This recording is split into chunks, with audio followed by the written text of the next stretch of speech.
నమస్కారం ETV news కు స్వాగతం। సైబర్ నేరాల నియంత్రణలో తెలంగాణ రోల్ మోడల్ గా నిలుస్తోందని ముఖ్యమంత్రి రేవంత్ రెడ్డి తెలిపారు। సైబర్ నేరాల సొమ్ము రికవరీలో సైబరాబాద్ పోలీసులు ముందు ఉన్నారని ప్రశంసించారు।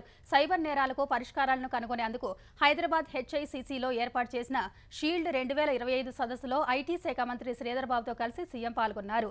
తెలంగాణలో సైబర్ సెక్యూరిటీ కోసం అనేక చర్యలు తీసుకున్నట్లు ఐటీ శాఖ మంత్రి శ్రీధర్ బాబు చెప్పారు। కేంద్రం రూపొందించిన digital personal data and protection చట్టానికి అనుగుణంగా కొత్త సెక్యూరిటీ పాలసీని త్వరలో ఆవిష్కరిస్తామని మంత్రి తెలిపారు। గతేడాది సైబర్ నేరాల దర్యాప్తు కోసం కొత్తగా 7 పోలీస్ స్టేషన్లు ఏర్పాటు చేశామని ముఖ్యమంత్రి రేవంత్ రెడ్డి చెప్పారు। సైబర్ నేరాలు పెద్ద సవాలుగా మారాయన్న ఆయన రోజురోజుకి నేరాల శైలి మారుతోందన్నారు। వస్తున్న మార్పులకు అనుగుణంగా ప్రజలు ప్రభుత్వం మారాలని సీఎం రేవంత్ రెడ్డి సూచించారు। రుణమాఫీ జరగలేదని స్వయానా ముఖ్యమంత్రి రేవంత్ రెడ్డి నియోజకవర్గం కొడంగల్ రైతులే చెప్పారని బీఆర్ఎస్ కార్యనిర్వాహక అధ్యక్షుడు కేటీఆర్ తెలిపారు। రైతు భరోసా కూడా రాలేదని కొడంగల్ రైతులు ఆవేదన వ్యక్తం చేసినట్టు కేటీఆర్ వివరించారు। రైతులకు ఇచ్చిన హామీలు అమలు చేయాలన్న డిమాండ్తో రైతు దీక్షలు చేస్తున్న బీఆర్ఎస్ ఇవాళ రంగారెడ్డి జిల్లా అమన్గల్లో దీక్షను నిర్వహించింది। కేటీఆర్ సహా మాజీ మంత్రులు ప్రజాప్రతినిధులు ఊరేగింపుగా వచ్చి దీక్షలో పాల్గొన్నారు। తుక్కుగూడ వద్ద బీఆర్ఎస్ నేతలు జేసీబీలతో పూలు కురిపించి కేటీఆర్ కు స్వాగతం చెప్పారు। అమన్గల్ దీక్షలో మాట్లాడిన కేటీఆర్ కాంగ్రెస్ ప్రభుత్వం 420 హామీలు ఇచ్చి ఒక్కటి నెరవేర్చలేదని మండిపడ్డారు। డిసెంబర్ 9న 2 లక్షల రుణమాఫీ చేస్తామని చెప్పిన రేవంత్ రెడ్డి ఇప్పటివరకు అది పూర్తి చేయలేదని విమర్శించారు। ఓ కేసు వాదిస్తూ ఉండగానే గుండెపోటు రావడంతో న్యాయవాది కుప్పకూలి చనిపోయిన ఘటన తెలంగాణ హైకోర్టులో జరిగింది। హైకోర్టు 21వ హాల్లో కేసు వాదిస్తూ ఉండగా వేణుగోపాలరావు అనే న్యాయవాది కుప్పకూలిపోయారు। వెంటనే అంబులెన్స్ పిలిపించిన సహచర న్యాయవాదులు సిబ్బంది ఆయనను హుటాహుటిన ఉస్మానియా ఆసుపత్రికి తరలించారు। అక్కడ వేణుగోపాలరావును పరీక్షించిన వైద్యులు అప్పటికే ఆయన మృతి చెందినట్టు తెలిపారు। వేణుగోపాలరావు మృతికి సంతాపంగా 21వ కోర్టు హాల్లో విచారణ వెంటనే నిలిపివేస్తున్నట్టు న్యాయమూర్తి ప్రకటించారు। మిగిలిన కోర్టు హాల్ లో అత్యవసర పిటిషన్లు, పాస్ ఓవర్ పిటిషన్లను విచారించి రెగ్యులర్ పిటిషన్లు వాయిదా వేశారు। వల్లభనేని వంశీని తప్పుడు కేసుల్లో అన్యాయంగా ఇరికించారని వైసీపీ అధినేత జగన్ ఆరోపించారు।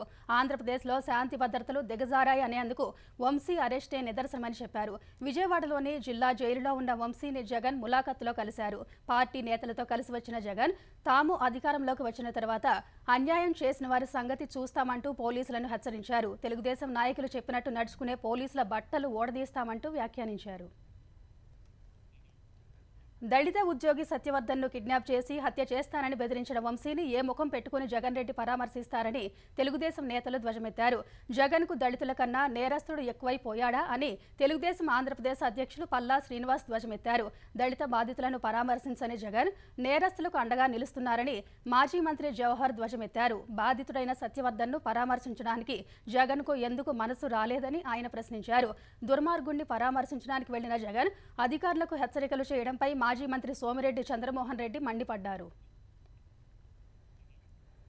కిడ్నాప్ కేసులో తనకు బెయిల్ మంజూరు చేయాలని కోరుతూ వైసీపీ నేత గన్నవరం మాజీ ఎమ్మెల్యే వల్లభనేని వంశీ వేసిన పిటిషన్పై కౌంటర్ దాఖలు చేయాలని విజయవాడ ఎస్సీ ఎస్టీ ప్రత్యేక కోర్టు పోలీసులను ఆదేశించింది।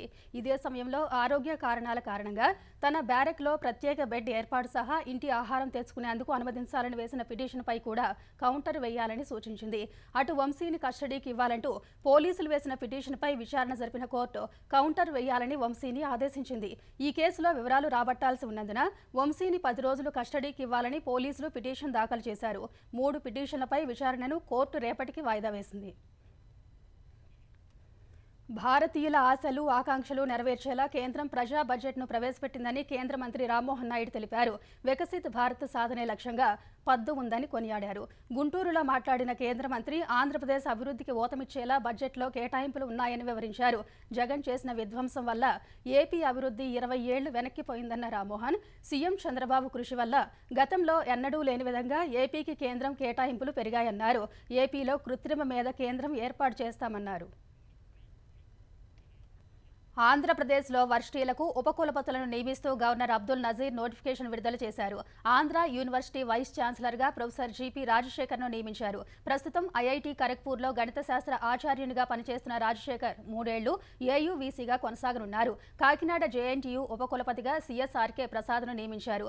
ప్రస్తుతం CSRK Prasad Warangal NIT civil engineering విభాగ ప్రొఫెసర్గా పనిచేస్తున్నారు. మచిలీపట్నం కృష్ణా వర్సిటీ వీసీగా కె రామ్జీని నియమించారు. తిరుపతి పద్మావతి మహిళా వర్సిటీ వీసీగా ఉమా, అనంతపురం జేఎన్టీయూ వీసీగా హెచ్ సుదర్శన్ రావులను నియమిస్తూ గవర్నర్ ఉత్తర్వులు జారీ చేశారు. ఓయూలో కెమికల్ ఇంజనీరింగ్ విభాగంలో పనిచేస్తున్న బసవరావును కర్నూలు రాయలసీమ వర్సిటీ ఉపకులపతిగా నియమించారు. యోగి వేమన వర్సిటీ వీసీగా ప్రొఫెసర్ పి ప్రకాష్ బాబు, ఢిల్లీ వర్సిటీలో ప్రొఫెసర్ అల్లం శ్రీనివాసరావును విక్రమసింహపురి వర్సిటీ వీసీగా నియమించారు. ఆదికవి నన్నయ్య వర్సిటీ వీసీగా ప్రసన్నశ్రీని నియమిస్తూ గవర్నర్ ఉత్తర్వులిచ్చారు. సాక్షి మీడియాకు అనుచిత లబ్ధి చేకూర్చారన్న ఆరోపణలపై ఏసీబీ నమోదు చేసిన కేసులో ముందస్తు బెయిల్ కోసం సమాచార శాఖ అప్పటి కమిషనర్ విజయ్ కుమార్ రెడ్డి వేసిన పిటిషన్పై తీర్పును హైకోర్టు రిజర్వ్ చేసింది. జగన్ ప్రభుత్వ హయాంలో ప్రకటనల జారీ, బిల్లుల చెల్లింపులో సాక్షి పత్రిక, టీవీ ఛానల్కు కోట్ల రూపాయల అనుచిత లబ్ధి చేకూరేలా విజయ్ కుమార్ రెడ్డి వ్యవహరించారని అందిన ఫిర్యాదుపై ఏసీబీ కేసు నమోదు చేసింది. ఈ కేసులో ముందస్తు బెయిల్ కోసం విజయ్ కుమార్ వేసిన పిటిషన్పై ఇవాళ హైకోర్టులో విచారణ జరిగింది. ఈ విచారణలో ఏసీబీ తరఫున అడ్వకేట్ జనరల్ పిటిషనర్ ఆర్థిక నేరానికి పాల్పడినట్టు వివరించారు. ఆర్థిక నేర ఘటనలను సుప్రీంకోర్టు తీవ్రంగా పరిగణిస్తోందని, ఇలాంటి కేసుల్లో నిందితులకు అరెస్టు నుంచి రక్షణ కల్పించరాదని కోర్టుకు నివేదించారు. పొరుగు సేవల ఉద్యోగుల నియామకంలో కుంభకోణానికి పాల్పడ్డారని ఏజీ వాదించారు. వాస్తవాలను రాబట్టేందుకు నిందితుడిని కస్టడీకి ఇవ్వాలన్నారు. అరెస్టు నుంచి రక్షణ కల్పిస్తే దర్యాప్తునకు అవరోధం కలుగుతుందన్నారు. ఈ వాదనలు విన్న కోర్టు తీర్పును రిజర్వ్ చేసింది. తెలంగాణలో ఎస్సీ వర్గీకరణపై ఏర్పాటు చేసిన జస్టిస్ షమీం అఖ్తర్ కమిషన్ కాల పరిమితిని ప్రభుత్వం మరో నెల రోజులు పొడిగించింది. వాస్తవానికి కమిషన్ కాల పరిమితి ఈ నెల 10న ముగిసింది. ఇప్పుడు జస్టిస్ షమీం అఖ్తర్ కమిషన్ కాల పరిమితిని మార్చి 10 వరకు పొడిగిస్తున్నట్టు ప్రభుత్వం ఉత్తర్వుల్లో పేర్కొంది. ప్రభుత్వ ఆదేశాలతో ఇసుక నిల్వలు, అక్రమ రవాణాపై తెలంగాణ పోలీసులు ప్రత్యేక దృష్టి సారించారు. హైదరాబాద్లోని 3 కమిషనరేట్ల పరిధిలో ఎప్పటికప్పుడు స్పెషల్ డ్రైవ్ చేపడుతూ ఇసుక అక్రమ రవాణాపై ఉక్కుపాదం మోపుతున్నారు. తాజాగా నార్త్ జోన్లో సంయుక్తంగా దాడులు చేసిన టాస్క్ ఫోర్స్ రెవెన్యూ అధికారులు సరైన పత్రాలు, వేబిల్లులు లేకుండానే అక్రమంగా ఇసుక డంపులు నిర్వహిస్తున్నట్టు గుర్తించారు. రాచకొండ పరిధిలో 107 మందిపై 71 కేసులు నమోదు చేశారు. 44 ఇసుక డంపులలోనే 58 లక్షల రూపాయలకు పైగా విలువైన 3,762 టన్నుల ఇసుక సీజ్ చేశారు. సియుఎస్ఏ వైద్య పరికరం మెదడు, కాలేయంలో వచ్చే చిన్న చిన్న కణితుల శస్త్రచికిత్స కోసం ఉపయోగపడుతుందని బసవతారకం ఇండో అమెరికన్ క్యాన్సర్ ఆసుపత్రి చైర్మన్ నందమూరి బాలకృష్ణ చెప్పారు. హైదరాబాద్ జూబ్లీహిల్స్లోని బసవతారకం క్యాన్సర్ ఆసుపత్రిలో సర్జికల్ ఎక్విప్మెంట్ సియుఎస్ఏను బాలకృష్ణ ప్రారంభించారు. ఆసుపత్రి సేవలను గుర్తించి సంస్కృతి శిఖర్ ట్రస్ట్ ఈ పరికరాన్ని అందజేసినట్టు తెలిపారు. బసవతారకం ఆసుపత్రి స్థాపించి 25 ఏళ్లు పూర్తవుతున్న వేళ ఈ ఏడాది సిల్వర్ జూబ్లీ వేడుకలు జరుపుకోవడం సంతోషంగా ఉందని బాలకృష్ణ చెప్పారు. ఇటీవల 4వ తరం రోబోటిక్ సర్జికల్ సిస్టమ్, కొత్త పీడియాట్రిక్ వార్డు సేవలు అందుబాటులోకి తెచ్చినట్టు వివరించారు. దాదాపు 27 ఏళ్ల తర్వాత ఢిల్లీలో అధికారం దక్కించుకున్న బీజేపీ నూతన ప్రభుత్వ ప్రమాణ స్వీకారోత్సవానికి భారీ ఏర్పాట్లు చేస్తోంది. ఈ నెల 20న జరిగే ఈ కార్యక్రమానికి 20 రాష్ట్రాల సీఎంలు, డిప్యూటీ సీఎంలు, కేంద్ర మంత్రులు, బీజేపీ అగ్రనేతలు హాజరు కానుండగా 50 మంది సినీ తారలు, పారిశ్రామికవేత్తలు, ఇతర దేశాల దౌత్యవేత్తలను ఆహ్వానించినట్టు తెలుస్తోంది. ఢిల్లీకి చెందిన పలువురు రైతులు, కేంద్ర పథకాల లబ్ధిదారులు కూడా ఆహ్వానించినట్టు తెలిసింది. యోగా గురువు బాబా రామ్దేవ్, స్వామి చిదానంద, బాబా భాగేశ్వర్ ధీరేంద్ర శాస్త్రి తదితర ఆధ్యాత్మిక గురువులు ప్రత్యేక అతిథులుగా హాజరు కానున్నారు.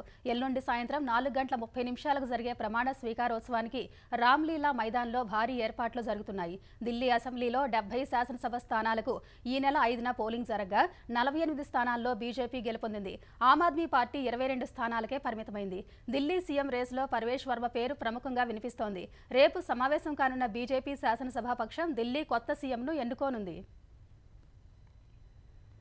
కేంద్ర ఎన్నికల సంఘం నూతన ప్రధాన కమిషనర్ జ్ఞానేష్ కుమార్ రేపు బాధ్యతలు చేపట్టనున్నారు. ప్రస్తుత సీఈఓ రాజీవ్ కుమార్ పదవీకాలం ఇవాళతో ముగియనుండగా ప్రధాని నరేంద్ర మోదీ సారథ్యంలోని త్రిసభ్య కమిటీ నిన్న 26వ సీఈసీగా జ్ఞానేష్ కుమార్ను నియమించింది. ఈ కమిటీలో కేంద్ర హోంశాఖ మంత్రి అమిత్ షా, ప్రతిపక్ష నేత రాహుల్ గాంధీ సభ్యులుగా ఉన్నారు. ఎన్నికల సంఘం కమిషనర్ల భర్తీకి సంబంధించిన కొత్త చట్టం ప్రకారం ఆయనను నియమించారు. సీఈసీగా జ్ఞానేష్ కుమార్ 2029 జనవరి 26 వరకు బాధ్యతలు నిర్వర్తిస్తారు. గతంలో కేంద్ర హోం మంత్రిత్వ శాఖలో సీనియర్ అధికారిగా ఉన్న జ్ఞానేష్ కుమార్ జమ్మూ కశ్మీర్కు ప్రత్యేక అధికారాలు కల్పించిన అధికరణ 370 రద్దు, రామమందిరం ట్రస్టు ఏర్పాటులో కీలక పాత్ర పోషించారు. యూట్యూబ్ షోలో అసభ్యకరమైన వ్యాఖ్యలపై దాఖలైన కేసులో ప్రముఖ యూట్యూబర్ రణ్వీర్ అలాభాతియాకు సుప్రీంకోర్టు తాత్కాలిక ఊరట కల్పించింది. అరెస్టు నుంచి రక్షణ కల్పించింది. ఇదే సమయంలో యూట్యూబ్ షోలో అతడు చేసిన వ్యాఖ్యల పట్ల తీవ్ర ఆగ్రహం వ్యక్తం చేసింది. మదిలో ఉన్న మురికిని యూట్యూబ్ షోలో వాంతి చేసుకున్నట్లుగా ఉందని ఘాటు వ్యాఖ్యలు చేసింది. ముంబై, గువాహటిలో రణ్వీర్పై దాఖలైన కేసుల్లో అరెస్టు చేయకుండా ముందస్తు రక్షణ కల్పించిన సుప్రీంకోర్టు కొత్తగా ఎలాంటి కేసులు నమోదు చేయడానికి వీల్లేదని ఆదేశాలు జారీ చేసింది. ఇదే సమయంలో తదుపరి ఆదేశాలు ఇచ్చే వరకు రణ్వీర్తో పాటు అతని సహచరులు తమ యూట్యూబ్ ఛానల్లో ఎలాంటి ఎపిసోడ్లు ప్రసారం చేయడానికి వీల్లేదని తేల్చి చెప్పింది. రణ్వీర్ తన పాస్పోర్ట్ను ఠాణే పోలీస్ స్టేషన్లో సమర్పించాలని ఆదేశించింది.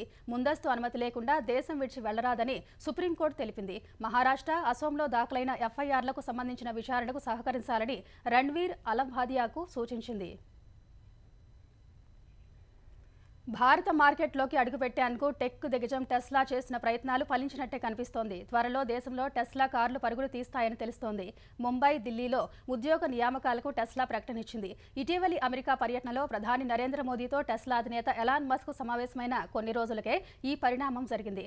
కస్టమర్ రిలేటెడ్ బ్యాంక్ ఎడ్ జాబ్ సహా 13 ఉద్యోగాల భర్తీకి అభ్యర్థులు కావాలంటూ టెస్లా తమ లింక్డ్ఇన్ పేజీలో ప్రకటన ఇచ్చింది. సర్వీస్ టెక్నీషియన్, వివిధ సలహాదారులు సహా 5 పొజిషన్ల ఉద్యోగాలు ముంబై, ఢిల్లీ రెండిట్లోనూ ఉండగా customer engagement manager, delivery operations specialist వంటి ఉద్యోగులను కేవలం ముంబై కేంద్రంగా తీసుకోనున్నట్టు టెస్లా ప్రకటించింది.